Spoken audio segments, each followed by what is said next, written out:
For 8 long years, the Queensland Labor government have sat on their hands or tinkered at the edges of youth crime policy, rearranging the furniture on the deck of the Titanic, while the problem turned into a crisis they can no longer propagandise or gaslight their way out of.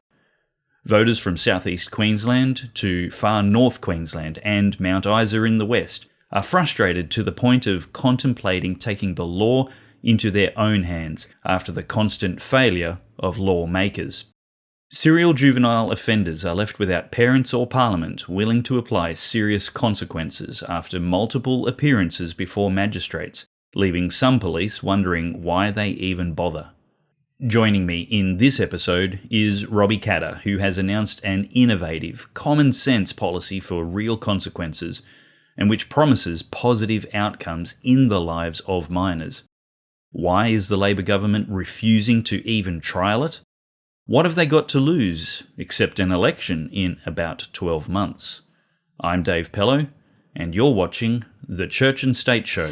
May all that you stand for, and that we stand for, be preserved under the providence of God for the happiness of mankind. The trouble is caused by unthinking people who carelessly throw away ageless ideals as if they were old and outworn machinery.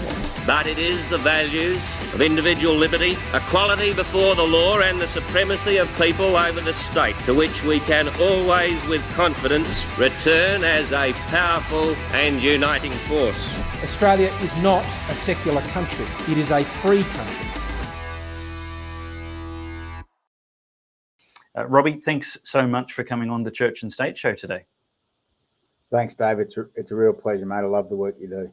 Queensland has the worst youth crime statistics in the state, but that may be just a statistic. What does that actually mean, and what does that actually look like in the lives of Queensland voters? So I think you might say immaterial impact of all this is that the fear and livability impacts throughout Queensland now. So, it's hard to quantify, but when people are no longer feeling safe to go down the shops, grandma's won't go to the shops by herself anymore. You're thinking twice about letting the kids go out at night or ride their push bikes to the shop. Whatever the case may be, there is just a severe impact on the way that we live our lives, and that fear that eats away at people, and that's a real thing. It's hard to measure, and Labor in government's done a really good job of pretending that that's insignificant or it's just a beat up. But I can tell you from someone that gets first-hand experience, I get an ugly front row seat to a lot of the direct impacts on constituents in one of the worst affected places in Queensland, which is Mount Isa. And they're horrible stories. And it's way beyond just being scared in the house. There's a mixture of real anger. And, the amount of people that I would have said are pretty peaceful, sort of non-confrontational, that have said things to me like, if I get cancer or if I get a death sentence, I'll get a gun and shoot some of these people, or, I'll go down and start bashing people if I get a chance, or just stuff I never would have thought would come out of their mouth. And it's horrible to hear, but that's the extreme range of emotions that sets off when you don't deal with the problem. And we're well and truly in that place now. And I think the government's starting to get a bit of a taste of that.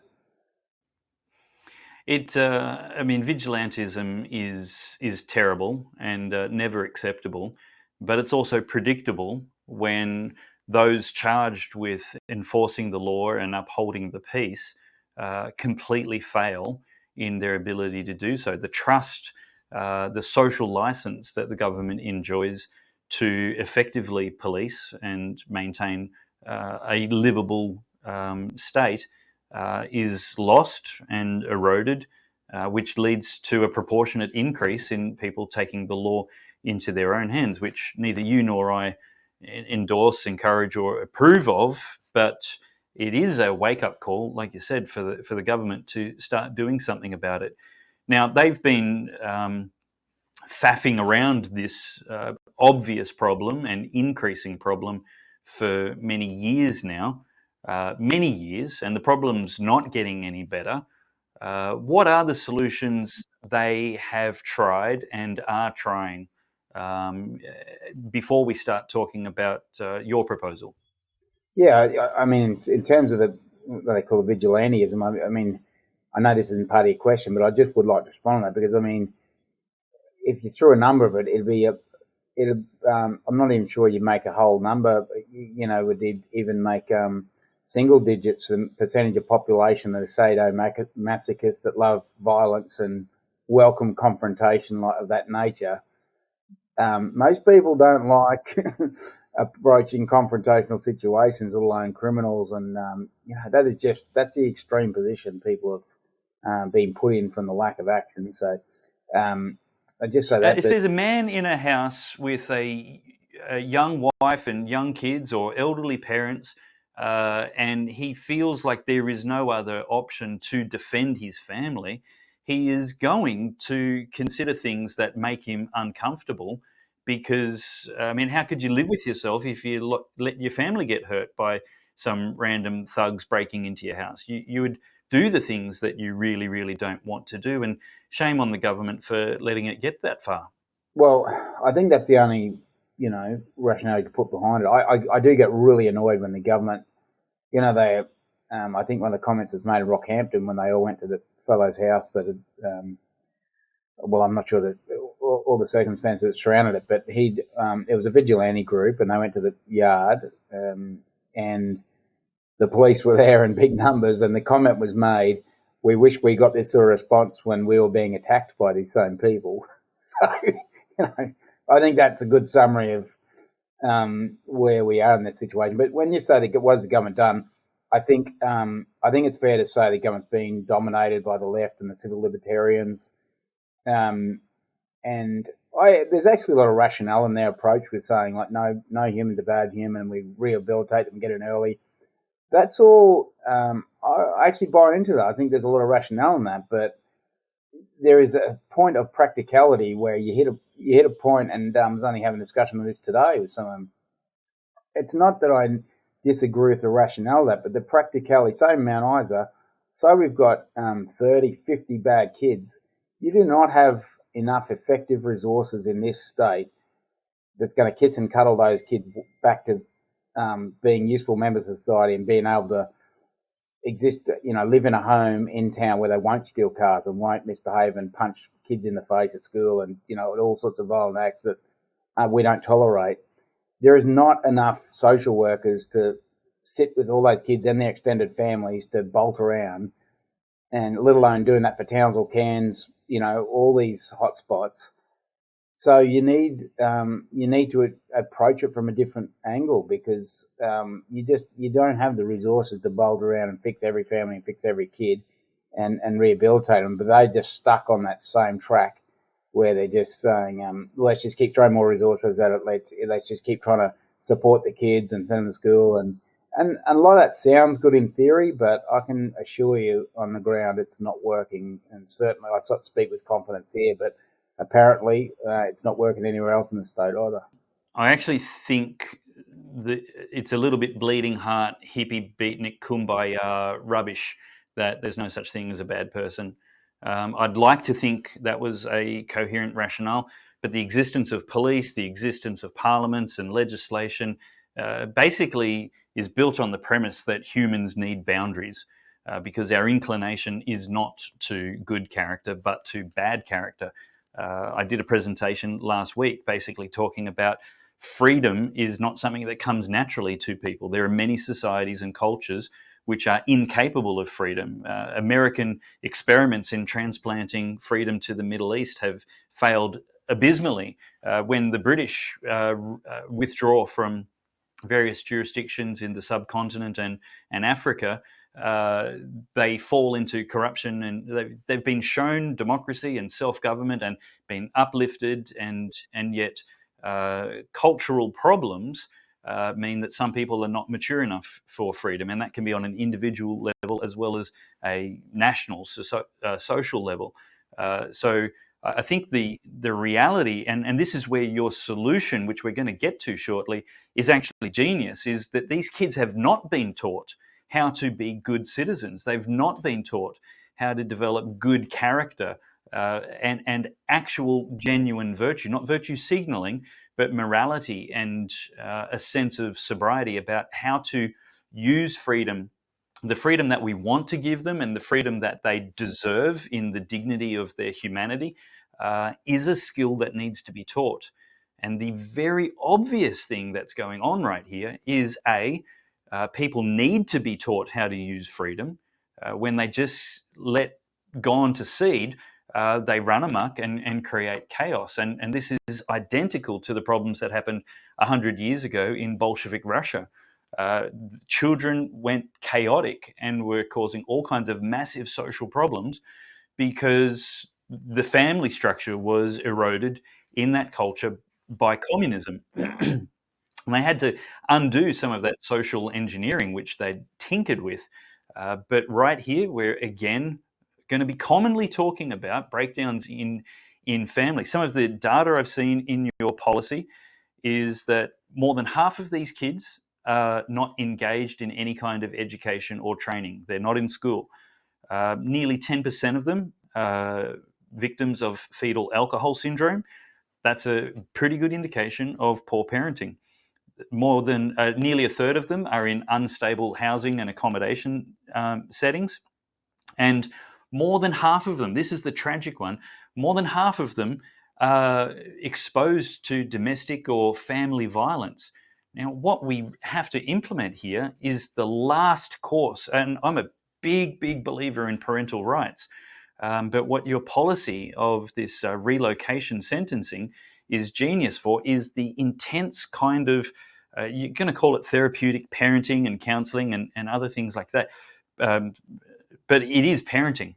What they actually need is role models and teachers who remove them from these bad toxic influences and environments that they've been brought up in, socially and familiarly, and actually try and give them some long-term, at least 6 months worth of training. Let's actually move to the policy now. I've rabbited on a fair bit, but I'm actually maybe it's a bit triggered because I think it is a bleeding heart sentiment that everybody's good, and I think it's a proven false premise, just by the way we structure society, but also by the results. I mean, left to their own devices, these kids are not. And look, there's been lots of abuse and trauma in their lives, which they can partially blame this for. So let's get into the details. Unless you want to respond to my little tirade on everybody's fundamentally good. Yeah, I'm not sure to respond to that, but I really appreciate your comments on the freedoms thing. That resonates with me. I think my colleague Nick Domino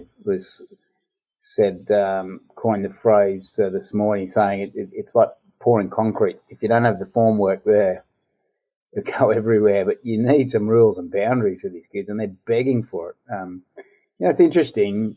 An interesting observation I've made is, so we had the Australian Defence Force sent one of the Aboriginal families from Townsville, Smallwoods, I think it's Lee Smallwood, came out to Mount Isa, and we're talking about opportunities in the Defence Force and for the Aboriginal kids out here, and some of the hardcore, what I'd say in inverted commas, activists in Mount Isa.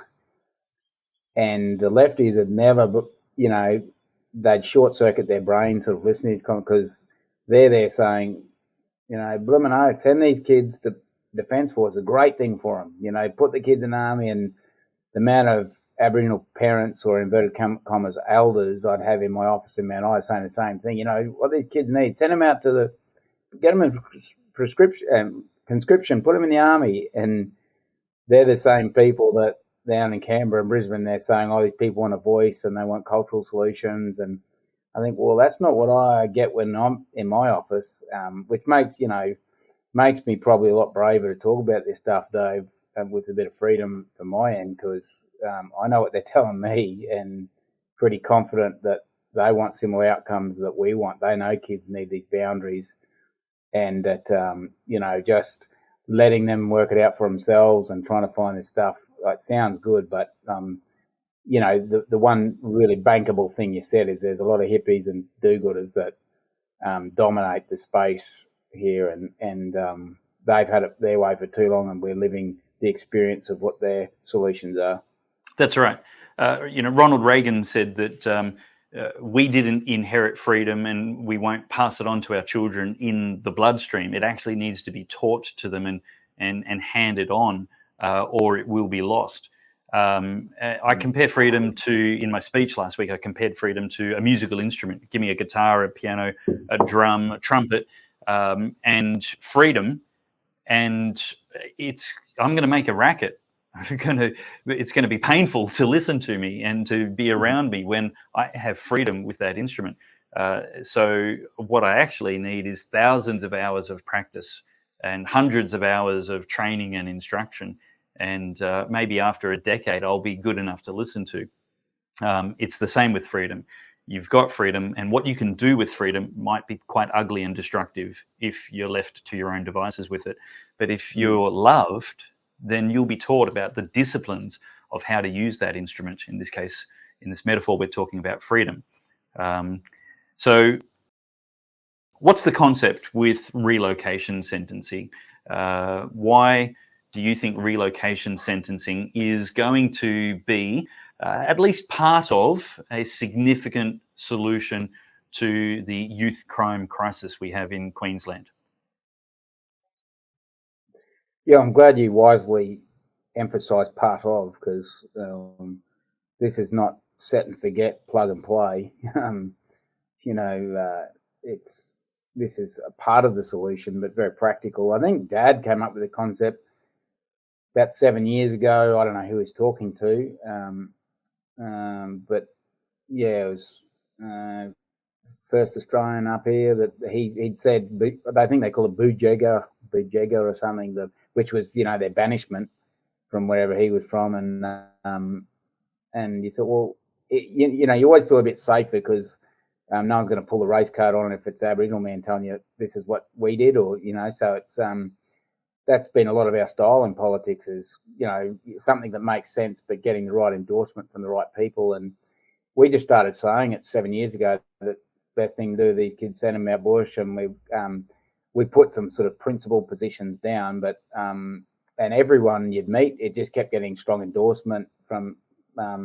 We were canvassing it through all our dealings, and as a politician, you meet thousands of people each year, and you keep road testing the policy, and then we put it to a formal policy, and we had a really big week last week when we released it to the public, because there's such a strong appetite. Probably the timing was right.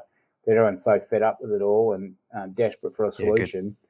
So we thought we owed it to the government, to the public, to sort of try and put something more formal together, which we're not really, minor parties aren't always built for that. Like, we don't have the resources that the two major parties have to develop detailed policy. But we did that, and my colleague Nick Tometto played a lead role in that. And so basically, it's just saying that at the moment the magistrates have two alternatives. They can send them back on the street with bail conditions, or send them to the youth detention centres, Cleveland Bay or the one down south. And everyone up here in North Queensland goes to the Cleveland Bay Detention Centre. Half of them are saying good. That's where I was intending to going. Like, I get beaten up at home. It's if I get a job, they steal the money off me. If I do it, everything's bad. Either I can go to Cleveland Bay, or my mates are there. I can learn some new criminal tricks.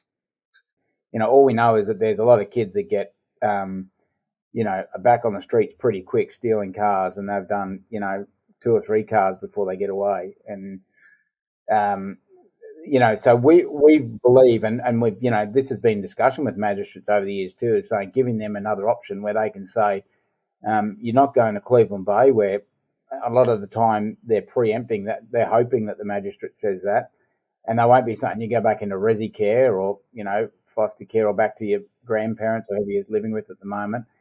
They'll be saying you're going to Urundangi up the Northern Territory border for the next 12 months. And at that point, we feel that's going to be a consequence for that kid. And perhaps the first time where they've been metaphorically slapped across the face by the law saying, this is something I wasn't expecting. This sounds like a bit of a consequence. Yep, and you're not going to be there with 100 people, other kids. You're going to be there with 10 or 20. So we're going to deliberately split you up from your peer groups, that's very realistic because the magistrates know these kids and know who's who in the zoo, so they can quite effectively split the family groups or friends groups up where they're bad influence. And that's now the best possible platform I think you can conceive of to try and turn that kid's life around, try and give them some skills, say you can have a job in life, but you've got to do this and this. That's and I have seen that work, Dave. I've been out to some remote schools before, one in particular at Urandangi, in fact, where the kids, and one of them was the kid that burnt the police station down in Mount Isa, and he was a perfect kid out there. And the school principal there was a guy from the Gold Coast, said, mate, they're great out here. There's no phones. They got strict parents looking after them here. They were foster parents, but they were strict. I teach them, and they've got no phones. They're chasing goanna and wallaby, quite literally, on the weekend, and they love it, and they're happy. And you know how much that was costing the Queensland taxpayer? Nothing. Nothing above what you normally pay for them to be in foster care and at school in Mount Isa or Townsville, anywhere else. It cost us nothing. And I thought, well, why can't we replicate that? Why can't we set up 10 or 20 of these around the state where they take 10 or 20 kids and you still have the problem of what do you do after that 12 months? So we've set a mandatory 12 months. So a big problem. There's probably a handful of good programs you could look at in Western Queensland, perhaps along the coast as well, where they've engaged kids, pulled them back around, and started turning their life around. But the hard thing is always how do you get the kid in the first place? Because you've got disengaged kids, and unless you're going to deliver that program in Cleveland Bay Detention Centre, which is we've proven is not a good platform to work with the kids, you're going to be knocking on their door, asking them to kindly participate in a program. Come and learn some bush skills. We'll take you out bush tomorrow or next week. What do you reckon the chances are of anyone? There's some highly competent people that can engage kids at that level, but that is just completely unrealistic to voluntarily get these heavily disengaged kids. Some of them are pretty violent, pretty angry. Trying to engage them voluntary basis, forget about it. Like, that's nuts. You got to force them out for 12 months where they're forced to. And what do you and I do, Dave? Sometimes if you're trying to clear your mind, you want to get away from what you go at bush. You go to a remote thing to experience that serenity and try and clear your head. That's where the answer is for these kids. In the Church and State ministry, what we're implementing is a platform called effectivism. Effectivism is not activism, but it is advocacy. And what it involves is us helping you write emails to your local MP, wherever you are in Australia, to make representations on a particular campaign that we will be focusing on.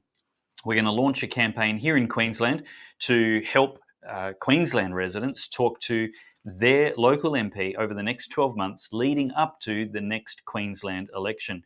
We'll bring this up from time to time, and there will be other issues as well coming up to that election that we will help you make your voice heard on. And we will particularly help you if you are in one of the swinging seats where MPs are going to care twice as much about what their residents and voters have to say in the next election. You can find the shortcut to sign up for that help and that campaign platform, Effectivism, at effectivism.com.au. That'll take you to a page on the Church and State website where you will leave us your details, especially your postcode, so we can contact you if you live in one of those particular electorates. And we'll let you know when there is something strategic and effective that you can do.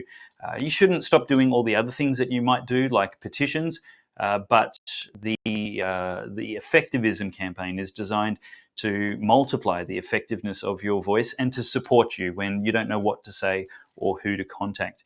And also, if you are in South Australia, we're going to be launching a campaign there in exactly 4 weeks' time when we have the Church and State Conference in Adelaide. We've got Michelle Pearce from ACL. We've got Senator Alex Antic. We've got Sarah Game from One Nation. And we've got a whole host of people that you love to hear from. Stephen Shavura, James McPherson, as well as some more surprise guest speakers. So head to churchandstate.com.au if you would like to sign up for Effectivism, or if you'd like to register for the tickets at Church and State Adelaide.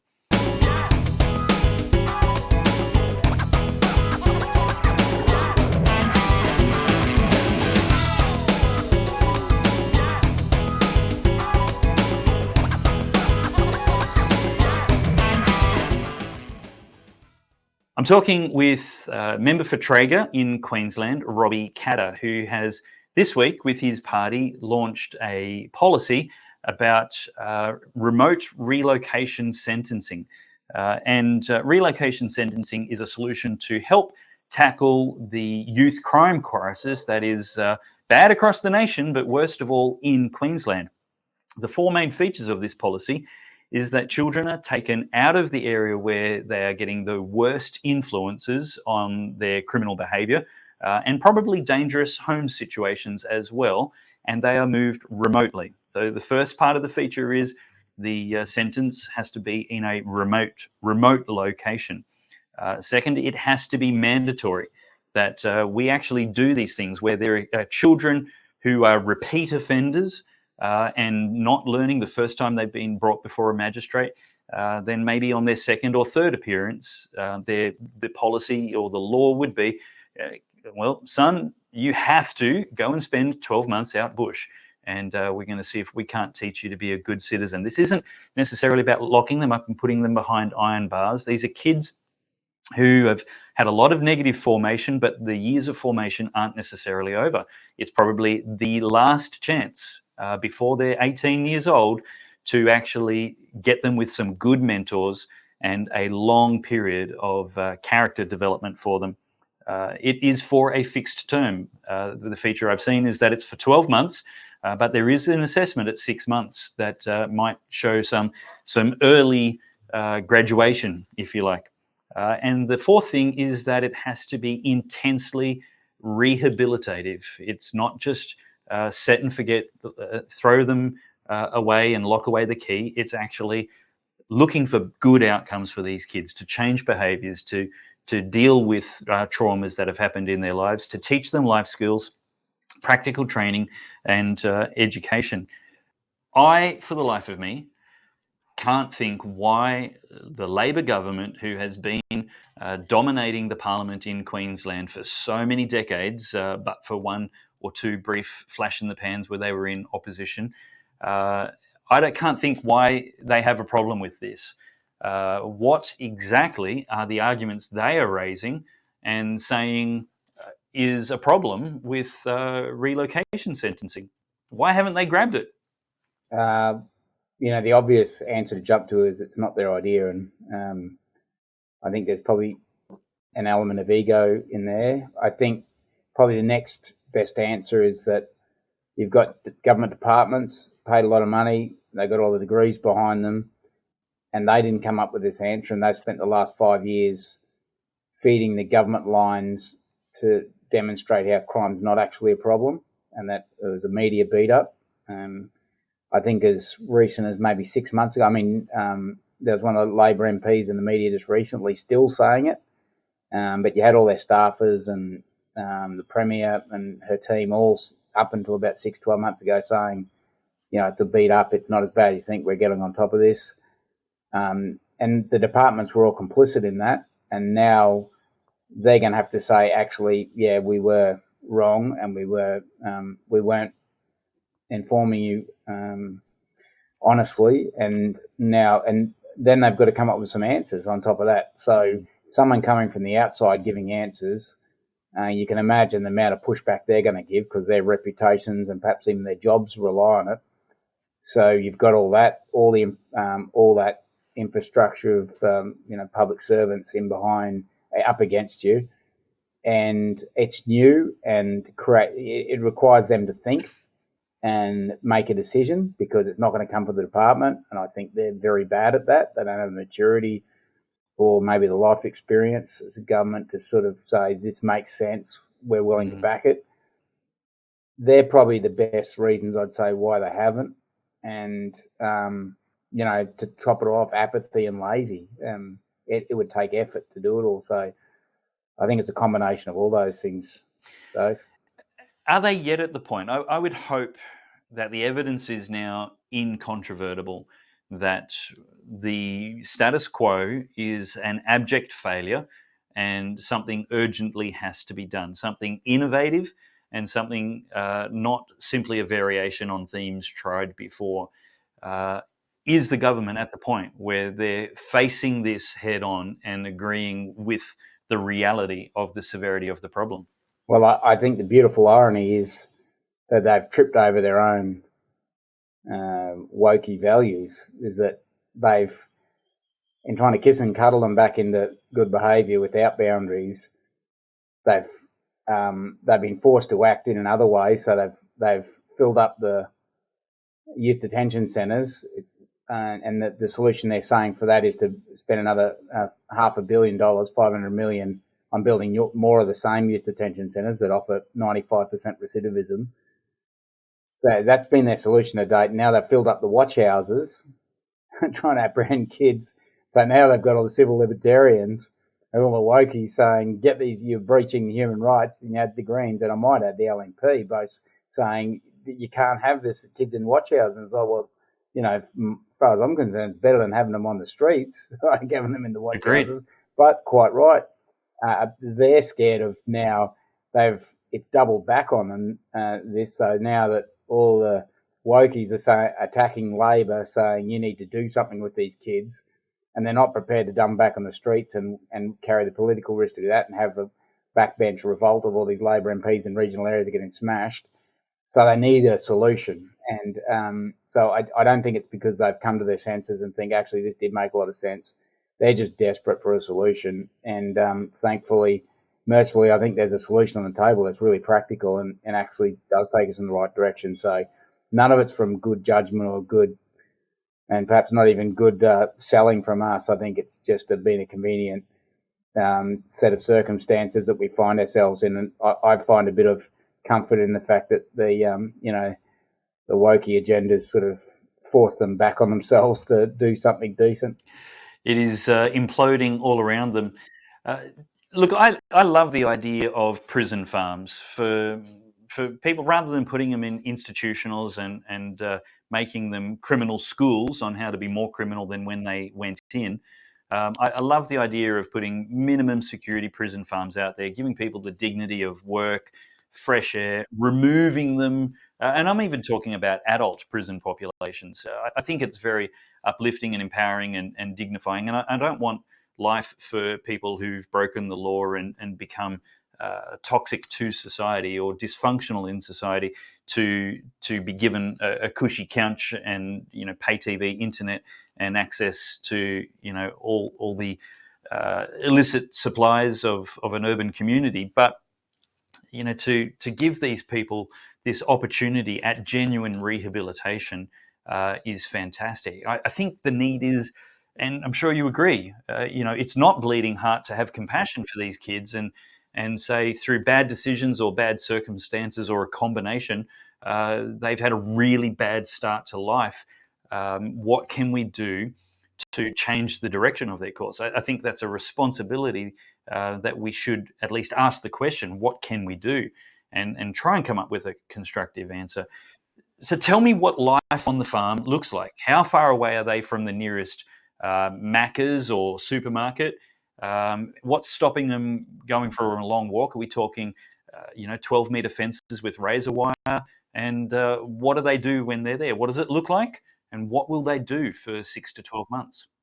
Yeah, good one, Dave. If I can go back and not answer your question for a second, just comment on a couple of things you've touched on already that I think are really important before we advance anymore. But just, I think so many issues, and I probably deal a lot more in Aboriginal issues than most other MPs. It's very, very heavy. Like I said, 99.9% of the youth offenders here, Aboriginal kids. But, so I do focus on that area a lot. But everyone tries to complicate it. I don't want to gloss or glaze over that.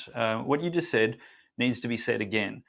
99.9% of the recidivist, that's repeat offenders in Mount Isa, are from Aboriginal ancestry. Yeah. Now, if you think they're different breed of people, a different species, which I don't, if you do, and which I think a lot of these lefties and wokies do say they're different, it's cultural, then you'll end up trying to solve the wrong problem. Because my view is, it's not because they're Aboriginal or because they're black, anything. That's got nothing to do with it. It's because the family is dysfunctional. And, it's a lot of alcoholism. They don't have jobs. They're kicked off the cattle stations 20 or 30 years ago in Gough Whitlam. The railway workers all lost their jobs with privatisation out here. The road crews all got privatised, so a lot of them no longer continue. And a lot of the workplace accreditation and stuff sort of moved in where they were. It was all that sort of shift into the modern economy where they were displaced from employment. That's one of the biggest contributors out here. It's got nothing to do with culture, if you ask me. But all these academics and wokies from the city saying, no, you don't understand, Rob, there's all this cultural element. I think, no, don't get away from the fact this is a broken family. You fix the family, get the parents into meaningful work, give that kid a future, some vocational training. This is easily fixed, and I've seen it. I've seen these kids work out, Dave, with my own two eyes. There's nothing complicated about it. He needs some purpose, direction, discipline in his life. And that's difficult to offer some of these kids because some of their extended family is completely dysfunctional for whatever reason. So that's where I keep focused on. When they talk about the voice or this treaty and all this other rubbish, that really distracts us from the fact that all we're trying to do here is give that kid purpose in life, give the parents purpose in life. If we keep focused on that, there's some very easy solutions to this. But that's why I get so annoyed when the whole conversation gets disrupted and taken down this other path of all these nebulous. I don't think I've heard anybody say the solution is easy before.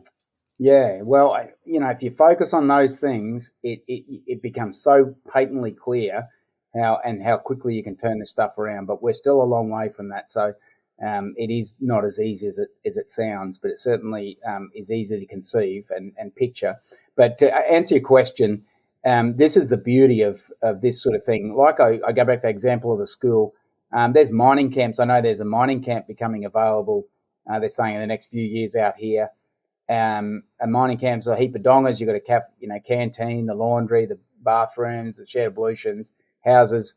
Now that's what a lot of miners on 150 grand a year, 100 grand a year are living in quite happily. And so all the civil libertarians, they can't get cranky and that's cheap to provide that sort of thing. You don't need fences out in a remote area. If you put them out in Urundangi, say, that's, right out near the Northern Territory border, about 150 kilometres, 200 kilometres southwest of where I'm talking to you from now, from Mount Isa, right out in the middle of nowhere. Those kids aren't thinking about escaping. And the closer you are to civilization, the more they're thinking about escaping and getting back and stealing the car and making mischief. But the further you take them, the less they're going to be thinking about that. And the more likely they are to think about the vocational training you're going to put in front of them or the school or education you're going to be put in front of them. So that's the beauty of it. You don't need razor wire fence. You don't need 100 security guards. If you break it down to small numbers and remote locations, you'll need minimum people, the right sort of people. And I think the other trap is, you want to try and bring people in with lived experience who don't always get the blue card because they've got, some violent offence in their past or, a lot of the best social workers we've got here in Mount Isa don't have the qualifications, but they've got the buy-in with these kids and the respect and that sort of thing. So that would be, in a perfect world, the sort of people you could procure. But the government loves sending their own people out to these things and most of the time messing it up. So it'll be remote camps, and the further the better, and the more remote the better. And they'd have, vocational training, so you'd have a visiting, always rural work's pretty good because there's a lot of rural jobs for these people out on the back end of it. But, a lot of these kids' parents and uncles would work from time to time for the Shire Council on the road crews, so you would learn to drive a grader, machinery, civil contracting. That's a very real pathway for people and profitable pathway. I know I've got, I'd say Aboriginal friends out here that have started civil contracting businesses Had them, actually one bloke in Cloncurry died the other day. It was about 50 years he had machinery there in Cloncurry. So, they're viable pathways for people. They can see that they can engage in that sort of workspace. I think we get it wrong sometimes when they all say, you can be Jonathan Thurston or you can be a sports star or a movie star. Like, how about you pitch something real to these kids that they can see? There's not too many of us, any of us are going to be sports stars, but heaps of us are going to end up on the graders, the loaders, and the mine jobs, whether you're black, white, or brindle. So that's a very viable pathway, and that's the sort of skills. And there's a lot of that we already do out here. And if I could just end by saying, and that's not poorly paid work. That's right. And if I could end by saying, we actually have a template of sorts of this. A guy called Colin Saltmere is out here at Camberwell, about 5 k's out of town, which is right out near the Northern Territory border. And Colin Saltmere, he took over a main roads camp that the government just gave him because they were probably just going to tear it down or let it rack and ruin.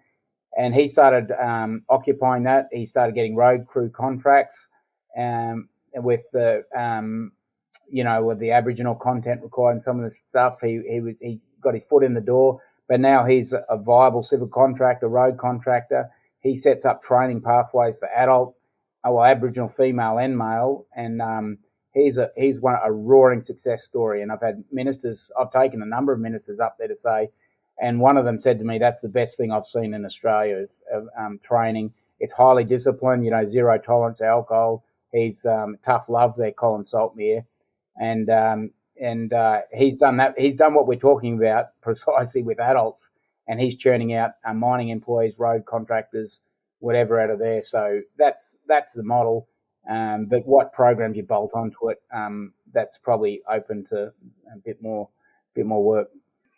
It's oozing common sense that you would think politicians and parliaments would grab a hold of with both hands.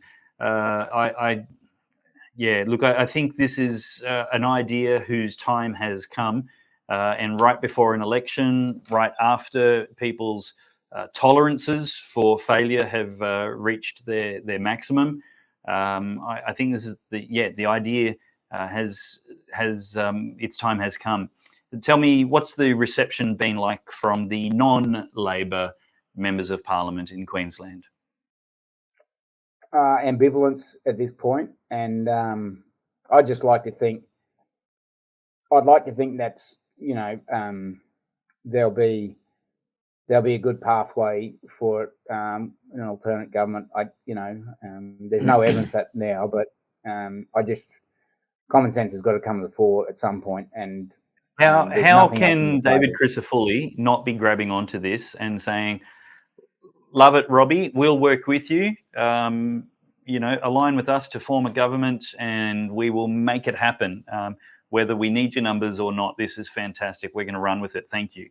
I mean, surely that would be an electable opposition leader. I think so. And to his credit, Dave said we're prepared to look at everything, which is a pretty strong signal that, one of his members sort of ran at the media and said, it's rubbish, we wouldn't look at that. But Dave is a lot smarter than that and said, we'd look at anything, and I'll take that as it's better than a no, and I'll take that as a pretty strong incentive to keep going, positive sign. Yeah. So I don't know what would be stopping. I don't know what would be holding them back at this point. Maybe it's a play it safe sort of small target strategy that they want to take down Labor with. And I don't want to be too critical. We just want the outcome, Dave. And I think it's a really good, viable option. It's not going to be perfect, and there'll be failures built into it as well, but it's better than any other option. And it's the worst case scenario is it fails completely and we get the results that we're already getting, which are about as bad a result as you can get with incredibly high recidivism. And so there's literally nothing to lose by giving this a crack. It's not a waste of money, and you can't get worse results. Yeah, I was talking to a mayor the other day and said, I don't support this, Rob, because, you need to wrap these supports, which is sort of the civil libertarians line. You need to keep these kids close to the supports where they can, help them rehabilitate. To which I responded that they're not getting that now. Like, they're not whether they're available Exactly. or not. They're usually not available in Mount Isa, but if they are available, they're not engaging with the kids. So that's not happening. So it may as well not happen out bush, because at least out bush they can't go back to the resi care at night and steal your car. So, That's right.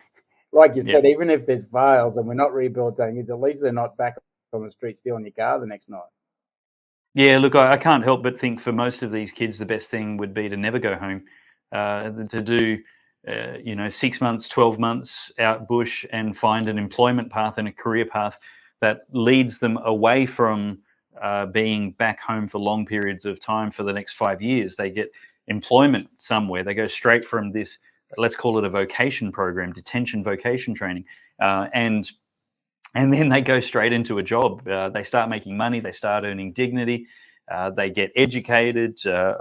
We need to wrap up, but I see the comparative programs in Missouri have kids learning as fast as every other kid in mainstream schooling and graduating high school at really high rates. I mean, employment skills, education, breaking the cycles and the support structures for criminal behavior. These seem like incredibly important elements in changing the outcomes that we're currently getting. Where can people go to find out more about this policy from Katter's Australia Party? Robbie? Yeah, just on the KAP website is the best place for that, or in our social media. And Dave, so that's the best we've come up with. That we understand, the government will try and usually do their best to stuff it all up, and we know we haven't got all the answers or precisely. We're trying to work through more detail since the announcement, but that's the best we could come up with, and we're going to try and refine that in time as well. And we'll be pushing that very hard in the government for the next few weeks, because I think the time is right for a change in their approach. I think there's too much political pressure, and I think they're ready to break on this. If you would like to write an email with our help to your local MP to encourage them to embrace this policy with both hands, or something else if they want to put their own name on it. But this relocation sentencing and detention for juveniles is, I think, a stroke of genius in its common sense. So we would like to help you with that. Head to effectivism.com.au and we will help you, if you're a Queensland resident, to write an email to your local MP in your own words with a communication that's going to have a high chance of being effective and influential as they are staring down the barrel of a coming election in Queensland. For more information about this policy and Katter's Australia Party, head to kap.org.au and to sign up for the newsletters of this weekly show and other great articles from leading right thinkers in Australia, head to davepellowe.com. And if you're in Adelaide, we are just 4 weeks away from a massive conference in Adelaide.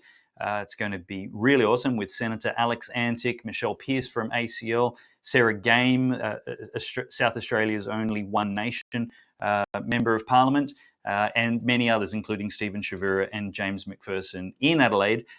4 weeks from now, head to churchandstate.com.au to see the events that are coming soon to a city near you, and Adelaide is the next one. That's it for this episode of the Church and State Show. Robbie Katter, thank you so much for all of your generous amount of time today. Thank you, Dave. I wish I'd been the person to come up with effectivism. I love it. You can use it. We want to do good things, and you've got a good idea here. So for the sake of Queenslanders, we're behind you on this one. I'm Dave Pellowe. This is the Church and State Show. God bless Australia and you. Today, we need a special kind of courage. Not the kind needed in battle, but a kind which makes us stand up for everything that we know is right, everything that is true and honest. We need the kind of courage that can withstand the subtle corruption of the cynics, so that we can show the world that we are not afraid of the future.